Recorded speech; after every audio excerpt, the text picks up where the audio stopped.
Hey Prime members, you can binge 8 new episodes of the MrBallen podcast 1 month early and all episodes ad-free on Amazon Music. Download the Amazon Music app today. Today's story starts like many other true crime stories. However, this one comes with a very unexpected twist at the end, one that is exceptionally brutal and graphic. As such, viewer discretion is advised. But before we get into today's story, if you're a fan of the strange, dark, and mysterious delivered in story format, then you come to the right podcast because that's all we do, and we upload twice a week, once on Monday and once on Thursday. So if that's of interest to you, please deliver a box of Girl Scout cookies to the 5-star review button, but before you hand them over, eat them all and replace them with stale saltines. Also, please subscribe to the MrBallen podcast wherever you listen to podcasts so you don't miss any of our weekly uploads.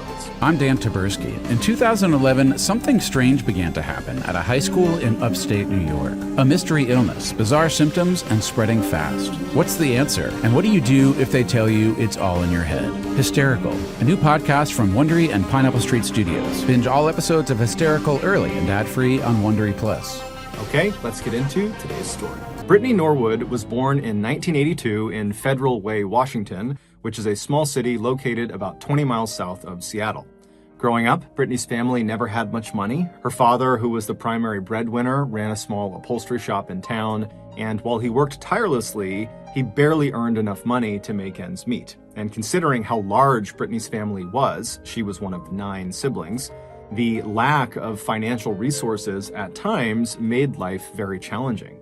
However, Brittany's parents were not complainers, and they instilled in all of their children the importance of hard work regardless of circumstance. And clearly that message resonated with their children because by the time Brittany was a teenager, her older siblings had already gone on to become doctors, engineers, and management consultants. As for Brittany, she was just as ambitious as her older siblings, but her interests were in athletics. By the time she was in high school, she had become one of the very best soccer players in the entire state of Washington. She was so good, in fact, that by her senior year of high school in 2000, the best college soccer programs in America were actively recruiting her. She would finally settle on attending Stony Brook University in Long Island, New York, because they offered her a fantastic scholarship and they were known for their excellent soccer program. Brittany was incredibly proud of her scholarship. It not only represented the hard work pays off motto that her parents had preached all of her life, but it also lifted a serious financial burden off of her parents. So in the fall of 2000, Brittany left Washington State and headed east to New York to begin her collegiate career. But right away, she struggled. Brittany had never left home before, and now she was suddenly 3,000 miles away from her family and her friends, and she missed them terribly. Within the first few days of being at her new school, she called her family and told them how much she missed them and how she kind of regretted coming to New York in the first place, but they reassured her that she had made the right choice, that these feelings were normal, and she just needed to give it some time. But despite taking her family's advice and sticking it out at Stony Brook, Brittany never really felt like she belonged there. She made friends, she got good grades, and performed well on the soccer team, but with every passing semester, Brittany became less and less connected to the school and the people there and just longed to be home. And so with that in mind, in 2003, so 3 years after she had arrived at Stony Brook, Brittany was at her school feeling down about her situation when she had a serious lapse in judgment. Brittany, who had never gotten in trouble in her life before, randomly stole one of her teammates' things out of their locker. She didn't even know why she did it. It just kind of happened, and then pretty much immediately she got caught.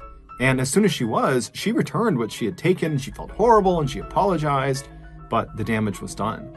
The incident had already been reported to the school, and the school had a very strict code of conduct policy, which theft was in clear violation of. And so Brittany had her scholarship revoked, and without it, her family could no longer afford the school, and so she had to come back home. And when she got home, she felt like she had let her entire family down.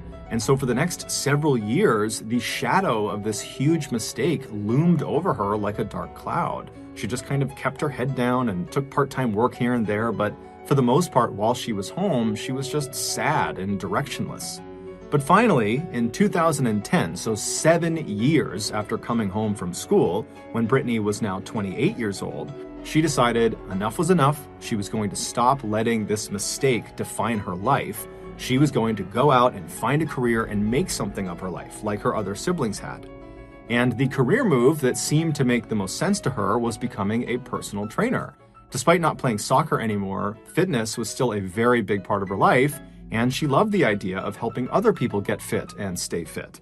And so she began looking at where personal trainers were the most in demand, and she found Washington, D.C. was a total hotspot. And it just so happened 2 of her siblings were already living there. And so that year, she packed up her stuff and she headed out to D.C. as well. When she got there, she had a little cash, but not enough to sustain her longer than a month or 2. So she applied for and got a job with a Lululemon shop. Lululemon is a company that sells yoga athletic apparel. The shop was located in Bethesda, which is a very wealthy suburb of Washington, D.C., and right around the corner from the shop was a gym that Brittany immediately fell in love with and decided would be the perfect gym for her to run her personal training practice out of once she got certified. So a very happy and rejuvenated Brittany began work at the Lululemon shop in Bethesda in late 2010, fully expecting to only be there for a few months before she transitioned to her personal training career. At around the same time Brittany began working at the store, another young woman had started working there as well. Her name was Jana Murray, and she was quite similar to Brittany. She was 30, so 2 years older than Brittany, and she had been raised in a close-knit, modest household in Texas where her parents had preached always working hard and doing the right thing, and she really took that to heart. And like Brittany, Jana was also a star high school athlete, except instead of playing soccer, she was a big track and field star. And actually, she set some records in Texas for the discus throw. But after graduating high school, instead of pursuing athletics in college, Jana had pursued business. She enrolled in the business program at George Washington University in Washington, D.C.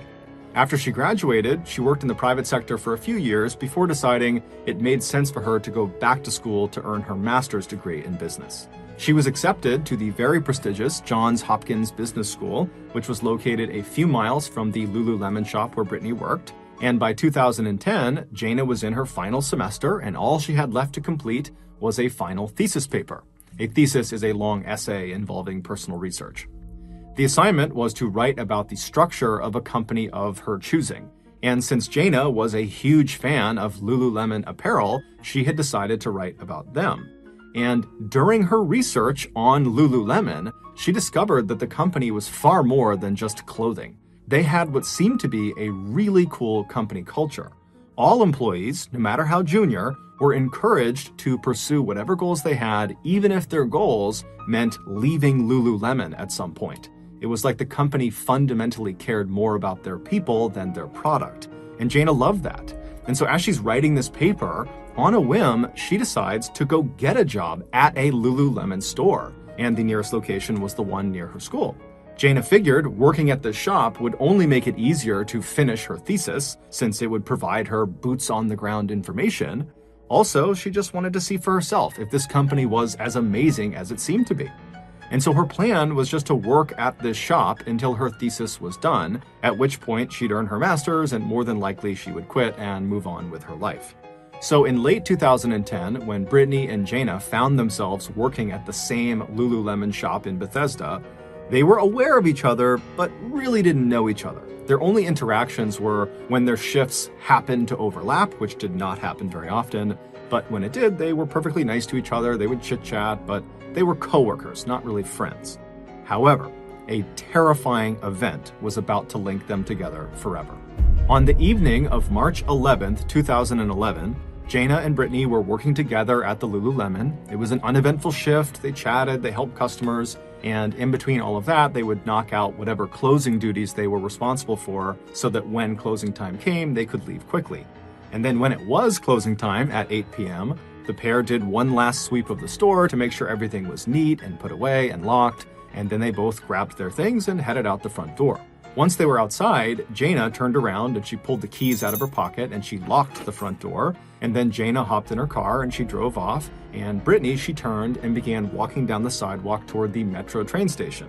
But after only a few minutes of walking, Brittany swung her backpack off of her shoulder right in front of her, and she reached inside to fish around for her wallet because her metro train pass was inside of her wallet. And so she's fishing around her bag, she's still walking towards the train, and she can't find it. And so she comes to a full stop, she unzips her bag completely, and she looks inside, and her wallet is not in there. And as soon as she sees that it's missing, she remembers she left it on the break room table at the Lululemon store. And the only way she could go back and get her wallet was if Jaina came back with the keys and unlocked the front door. And so Brittany just stood there for a minute wondering what she should do. She kind of felt bad about calling Jaina to drive back and open the store for her, but she really needed her wallet for a whole bunch of reasons. And so finally, she picks up her cell phone and she calls Jaina. And when Jaina picks up, Brittany says, I'm really sorry, but I left my wallet in the store. Would you mind coming back and just opening the doors for me? I'll run in and I'll get it. Be super quick. And Jaina, surprisingly, was totally fine with this. She actually laughed and said, I left my laptop in the break room and I was going to get it tomorrow, but this is an excuse to go back and get it now. And so Jaina told Brittany she would be back at the front of the store in just a couple of minutes. And so Brittany thanked her, they hung up the phone, and then Brittany turned and she began running back towards Lululemon. When Brittany arrived at the front of the store, Jaina was already there, and Brittany immediately said, "I'm so sorry, thank you so much for coming back." And Jaina said, "Really, it's no big deal." And then Jaina pulled her key out and she opened the front door of the store and they stepped inside. The layout of this store was basically just a big square where the front door entered the square right in the middle of it. So you step inside, you're in this kind of main shopping area. It's just this one square. And then all the way at the back, kind of lined up with the front door, behind the cash registers, was this employee-only hallway that went straight back about 7 or 8 feet. And then it reached this T intersection where if you turned left, there would be another hallway that went straight for maybe 10 or 15 feet. And it would come to a dead end at a door, and that door would lead to a bathroom. And then if you were standing in front of that bathroom door and looked left, there would be another door that led into a very small kitchen. And then if you went back to the T intersection and turned right and looked straight ahead, you would see another stretch of hallway that was about 10 or 15 feet long. And it would look exactly like the left hallway, except at the end of the right hallway, there was no door to a bathroom. It was just kind of a dead end. But at the end of the right hallway, if you walked all the way down it and then turned right, you would see there was a door that led into the break room. So the break room and the kitchen were kind of oriented in the same position at either ends of each hallway. And so the two women go inside the store with Brittany in the front. They get inside, Jaina flips on the lights, and they walk across that square main shopping area. They go past the cash registers into that employee-only hallway. They go straight down, they turn right, they make their way down the right hallway, and then they open the door to the break room, and they go inside. Brittany very quickly found her wallet. It was on the table. She grabbed it. And so after she had her wallet, she just left the break room and began walking back out towards the main shopping area and the front door. Jaina was only a couple of seconds behind her. She grabbed her laptop and then she left the break room. She walked back down the hallway. And as she turned back into the main shopping area, she kind of had her head down. She was fiddling with her laptop and her phone. But even though she wasn't looking up, just looking down, she could tell right in front of her, Brittany had come to a full stop in the middle of the main shopping area. And so as soon as she saw that, she stopped what she was doing and she looked up. And immediately she could see why Brittany had come to a stop. There were now 2 men wearing all black with black ski masks on that were standing between them and the front door. The following morning, the Lululemon employee who was supposed to come in that morning and open the store and work that day, she turns onto the street that the shop is on and she begins walking towards the front door. It's a bright, beautiful, sunny morning. There are lots of people out going about their daily routines. And so this employee, she walks right up to the front door of the Lululemon. She's not really looking into the store. She's kind of got her head down and she fishes in her pocket. She pulls out her key that opens the front door. She slots it into the lock and she turns it to unlock it. And right away, she feels no resistance. The door was already unlocked. And so this really gets her attention and she looks up, but there's a glare on the glass from the sunlight, so she can't see inside. And so she just pulls the key out of the lock and then she pushes open the door and she takes a very tentative step inside. And right away she sees the entire store is destroyed. There are shelves knocked over, there's clothing everywhere. It's a complete mess. And before she can even process what she's seeing, she hears what sounds like moaning coming from the back of the store, basically back in those hallways. And so this employee is terrified, and instead of going in to investigate, she just turns around and leaves the store and immediately calls 911. And as she's on the phone with police, this man who just happened to be walking by at this moment, he saw her and saw how visibly upset she was. And so he just stood next to her and waited for her to get off the phone with the police. And then when she was, he asked her, what's going on? And she would explain that the door was unlocked, the store is a complete disaster, and I heard moaning inside, and I'm too scared to go in. And so the man says, hey, I'm going to go in there and take a look around because I'm worried there could be someone who's hurt who needs our help right now before the police even get here. And so this man walks through the front door of the Lululemon, and right away, as soon as he steps in, he steps on broken glass, and he looks up, and the store is completely destroyed, everything's knocked over, and he immediately hears the moaning coming from the back of the store. And so he very carefully starts walking straight ahead through the store, stepping over shelves that have been knocked down and trying hard not to destroy any merchandise that's on the ground. And when he reaches the back of the store, basically the entrance to this employee hallway that goes straight back, he hears the moaning, but he can't really tell which hallway it's coming from. And so he just calls out like, hey, who's back there? Do you need my help? But there was no reaction. And so he begins walking forward, and then he stops. He realizes the ground is slick. And so he looks down and he sees there's a very obvious blood trail from where he is standing straight back down this employee hallway. And the blood trail appears to turn right and kind of disappears out of sight down that right hallway. If you're listening to this podcast, then chances are good you are a fan of the strange, dark, and mysterious. And if that's the case, then I've got some good news. We just launched a brand new Strange, Dark, and Mysterious podcast called MrBallen's Medical Mysteries. And as the name suggests, it's a show about medical mysteries, a genre that many fans have been asking us to dive into for years, and we finally decided to take the plunge, and the show is awesome. In this free weekly show, we explore bizarre, unheard of diseases, strange medical mishaps, unexplainable deaths, and everything in between. Each story is totally true and totally terrifying. Go follow MrBallen's Medical Mysteries wherever you get your podcasts, and if you're a Prime member, you can listen early and ad-free on Amazon Music.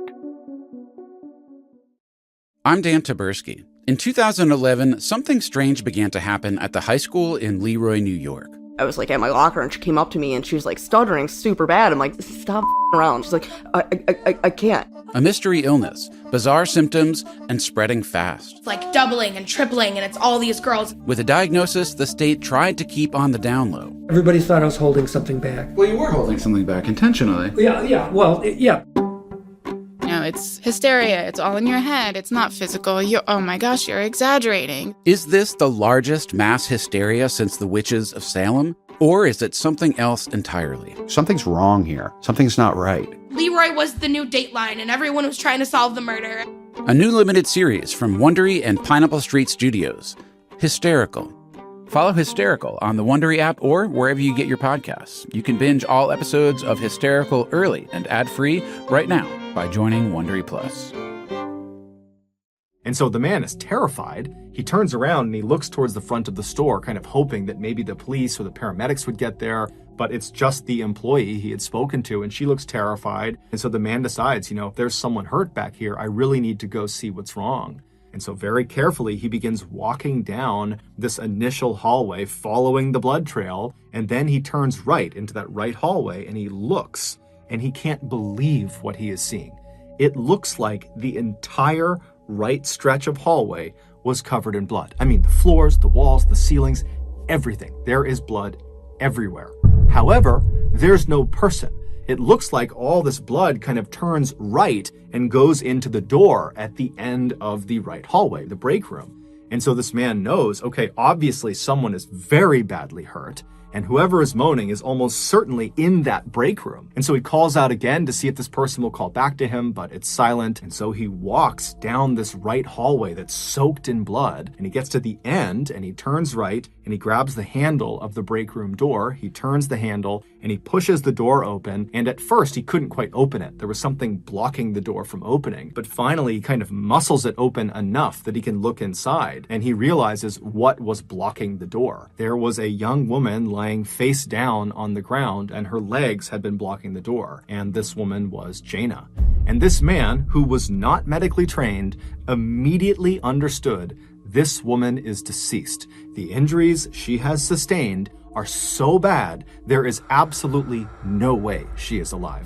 And he immediately thought, she also has likely been dead for some time. This does not look like it just happened. And so he's thinking, who's moaning? Where's the moaning coming from? Is there somebody else in this room? And so he pushes and kind of moves her body out of the way and sticks his head into the break room, and he scans around, but there's no one else in there. But as he's looking around, he hears the moaning again, and he realizes it's coming from the other side of the hallway, at the end of the left hallway. And so he shuts the break room door and he walks back up the hallway to the T intersection. And instead of turning and walking into the main shop, he continues down the left hallway. And he goes all the way down until he's standing in front of the door that leads into the bathroom, and to his left is the door that leads to that kitchen. And as he's standing there, he just kind of yells out, hey, whoever's in here, say something, because he doesn't know what door they're in. And he hears the moaning, and it's coming from the door right in front of him, the bathroom door. And so he opens the bathroom door, and immediately he's struck by all the blood all over the bathroom. And lying on her back on the ground is another young woman. It was Brittany. Her hands were zip tied together and attached to a pipe on the side of the room, and she was covered in blood. There were obvious stab wounds and slash marks and bruises all over her. And at first, this man assumed she must be deceased, and there must be a third person in this bathroom who's doing the moaning. But then he was startled when Brittany made this low, guttural moaning sound, almost like the sound of an animal dying. And he realized that was the moaning he was hearing. It was Brittany. At that moment, the police had arrived. They'd rushed inside. They grabbed this man and escorted him out. They secured the scene, and then the paramedics came in, and they would confirm that unfortunately Jana was deceased. And then when they went to Brittany, they found that she was still clinging to life. And so they put her up onto a stretcher and they began wheeling her out. And as she was being brought out of the store, the paramedics began trying to talk to her. And Brittany, amazingly, was able to say a few words. The police, who are also on the scene, they see this, and they're concerned that, she might pass away from her injuries before they get to talk to her. And so sensing she was able to talk, they kind of rushed over as she's being loaded into the ambulance out front, and they would say, hey, do you remember anything about what happened to you and the other woman who was in there? And Brittany was able to tell them that the night before there had been these two men who were wearing all black. They had ski masks on, so they didn't know what they looked like. And they had robbed the store, and then they had sexually assaulted both of the women. But Jana had apparently fought back so fiercely that they had killed her before they left.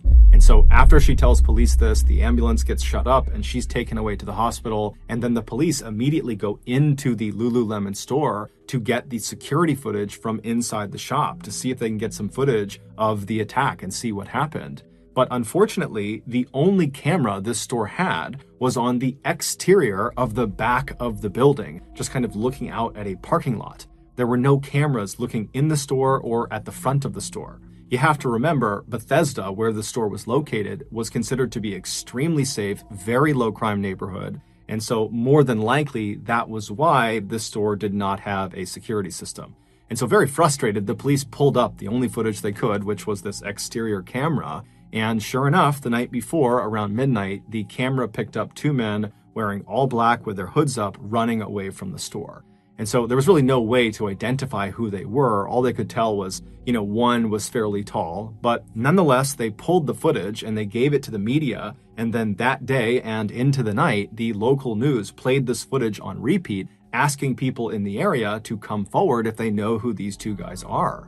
But by the next day, when the media and the police investigation had turned up nothing on these two guys, the police added a $150,000 reward for any information about who these two guys were. But after 48 hours since the discovery of this crime, still no one had come forward with any meaningful information about who these guys were, and so the police were kind of at a dead end. And so some of the detectives decided to go back to the Lululemon shop to walk the crime scene again to see if maybe something was missed in the initial search. And so the police, they come back to the shop, and it's being guarded 24/7 by police at this point. There's yellow crime scene tape outside blocking people off. And so the detectives arrive, they go underneath the yellow tape, they go past the security, they go inside, and then one of the detectives just walks straight to the back of the store and just kind of stands there near the registers looking around. And as he was looking around, he began looking at all of the bloody footprints that were on the ground. Now, by this point, all of the prints had been accounted for except for one set. There was a men's size 14 shoe print that had been spotted in several locations in the store, and it was just kind of assumed that it belonged to one of the killers. The thing about this print was that the treads of this shoe were fairly unique. They had a distinctive and fairly easy to recognize pattern to them. The police knew about this shoe print, but to be honest, they hadn't given it much thought because they felt like the print only seemed to confirm that a relatively tall man had been involved in this crime. But as this one detective stood in the back of the store and was just kind of looking around, he noticed a bin of shoes on the ground in the store. These shoes were there for shoppers to put them on when they were getting their pants hemmed and fitted to them. These shoes were not for sale. They were just kind of random shoes that were there effectively as props to make sure people's clothes fit properly. And the detective noticed one of the shoes at the top of the pile in this bin appeared to be a large men's shoe. And so purely out of curiosity, he reached down and he flipped the shoe over to look at the treads. And to his shock, they were an exact match to the unique treads on the size 14 bloody print. But the shoes he was holding were clean. There was no blood on them. So the detectives, they kind of all converge on the shoe, and they're thinking to themselves, did the attackers come in barefoot and perpetrate this attack with store shoes on and then afterwards clean them and leave them behind? Or is it just a crazy coincidence that one of the attackers happened to have the exact same style shoe and size as the one in this bin? They had no idea, but they felt like this was significant and they needed to get to the bottom of why this kind of random shoe in the store matched this print. And they thought the only person who might have more information about what the killer's shoes looked like would be Brittany. And so at this point, Brittany was still in very rough shape, but she had stabilized to the point where the police felt comfortable speaking to her. And so they paid her a visit and they asked her if she could remember anything about her attacker's feet. Did they wear shoes? And if so, what color were they? Anything she could remember at this point would be helpful. But Brittany would say, no, I'm sorry, I don't remember their feet at all. But there was something about the way she just very quickly dismissed the shoes that tipped the police off that maybe Brittany could be hiding something. But the police didn't press her because they knew she had just been in this horrific attack, and they also didn't really have a good sense of what her normal behavior looked like. So they just thanked her and they left. They were planning to speak to her again the following day, but she actually got in touch with them first and offered to have a meeting to go over what happened. And from the sound of her voice, it just sounded like she was just eager to help them. And so the police, they sat down with Brittany again, and they began talking about what happened and kind of going over the details. And they asked her again about the shoes. And again, she said she just didn't know. And then at some point in this second discussion they're having, Brittany kind of offhandedly mentioned something that she believes is just a small detail. But that small detail would ultimately be the thing that would lead police to figure out what actually happened on the night Jana was killed. This is what happened. Back on March 11th, 2011, so the night of the attack, Jana and Brittany were working in the store. It was a normal shift. Everything was fine. And then at closing time, they did their duties. They walked outside. Jana locked the front door, and then they said their goodbyes and they went their separate ways. Jana drove off in her car and Brittany began walking to the metro train station. But Brittany realized she had left her wallet in the break room, and so she called Jana, and Jana would tell Brittany that it was no big deal because she had left her laptop in the break room. Back at the front of the store, Jana double parked her car out on the street, and then she and Brittany headed inside the shop. Brittany would lead the way to the break room at the end of the hallway on the right, and after she got her wallet, Brittany would turn around and leave the break room ahead of Jana to make her way back out to the main shopping area. And so Jana was only a few seconds behind Brittany. She was just getting her laptop, and then when she had it, she left the break room, she walked down the hallway, and she turned and began walking into the main shopping area as well. And she had her head down. She was just kind of fiddling with her phone and her laptop. But at some point, she realized, even without looking up, that Brittany had come to a full stop in the middle of the shopping area. So Jana looks up, and there were not two men wearing all black with black ski masks blocking their way to the front door. In fact, there were no men involved in what happened next at all. The two men that had been seen on the security camera in the back of the building were just two cooks who happened to be hustling by the night of the attack and who happened to be wearing all black. It was just a coincidence. But there was someone standing in the store blocking Jana from leaving. It was Brittany. Brittany was staring at Jana, and in her hand was a foot-long square metal rod. It was one of the pieces of metal that normally was anchored into the walls of the store to hold up merchandise. Jaina is so caught off guard by this, she has no idea what the issue is. And so she says to Brittany, hey, calm down, we can talk about this. But Brittany was not trying to talk to Jaina. Brittany was trying to silence Jaina, and she had lied about her wallet to lure Jaina back to the store. This was a setup. Earlier that night, during their shift together, Jaina had caught Brittany stuffing a pair of yoga pants into her bag and had confronted her about it. And it's believed Brittany was worried Jaina was going to tell their boss about it the next day and that Brittany would be fired because of it. And then once again, her life would be derailed and she would be humiliated, and Brittany just couldn't have that. And so as Jaina slowly began to back up into the hallway with her hands up, trying to calm Brittany down, Brittany began to advance on her.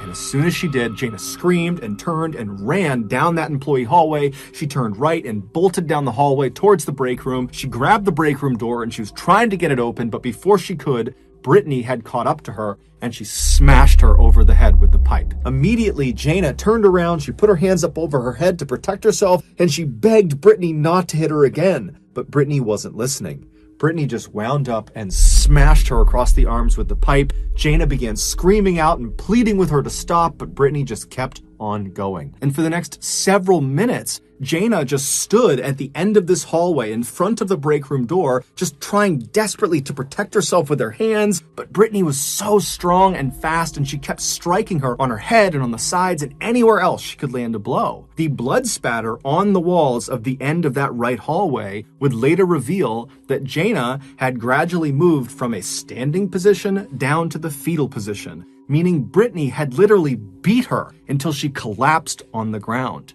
And when Jaina hit the ground, she must have known she was trapped. There was no escape route for her, and she was so badly wounded that even if there was a way to go, Brittany was going to catch up to her and Brittany was going to stop her. And so Jaina just began quietly begging for her life. But Brittany had other plans for her. At the end of that right hallway that they were both in, Brittany had noticed a red toolbox was on the ground in the corner. And so around the time Jaina had fallen to the ground and was begging for her life, Brittany dropped the metal pipe and she casually opened the toolbox, revealing screwdrivers, nails, wrenches, hammers, all sorts of tools. And one by one, Brittany began reaching into this toolbox, taking out a tool, and then smashing, cutting, slashing, and beating Jaina with it. It would take Brittany roughly 10 minutes to cycle through every single tool in that toolbox. But shockingly, despite being dealt 330 significant wounds, Jaina was still alive and she was still pleading for her life. Frustrated, Brittany stood up, she chucked the tools on the ground, she turned around and she walked down the hallway all the way to the kitchen at the other end of that left hallway. She went inside and she grabbed a large knife. Then she marched back into the hallway. She went straight down all the way to Jaina. Jaina is still begging for her life, and Brittany just reaches down. She grabs her hair with her left hand and pulls her head forward towards her. Then she takes the knife with her right hand, she raises it up, and she brings it smashing down into the back of Jaina's skull. The knife would pierce her skull, it would pierce her brain, and that would be the killing blow. Once Jaina was deceased, Brittany simply got to work, staging the store to look like a robbery gone wrong. The first thing she did was drag Jaina's body out of the hallway and into the break room. And then once the door was shut, she headed out to the front of the store and just walked straight outside and climbed into Jaina's car that was still double parked outside. And she drove that around the block to a parking lot. And then when she got back inside of the shop, she went to that bin of shoes used for fitting pants. And she took out the size 14 men's shoe, she put them on her feet, and then she began walking around in the pool of blood underneath Jaina in the right hallway and began tracking the bloody prints all over the store to make it appear like a man was involved in the attack. And then after cleaning the shoes, she ransacked the store, and then she grabbed a knife and a screwdriver and she headed into the bathroom where she repeatedly stabbed and slashed herself before tying her hands and her feet with zip ties. At 8 a.m. the next morning, she was discovered. The seemingly small piece of information that Brittany kind of accidentally gave to police during that second meeting, this piece of information that kind of broke the case, that came when the police asked her if she knew what kind of car Jaina drove or if she'd ever been inside of Jaina's car, and Brittany would say No, I don't know what it looks like, and I've never been inside of it.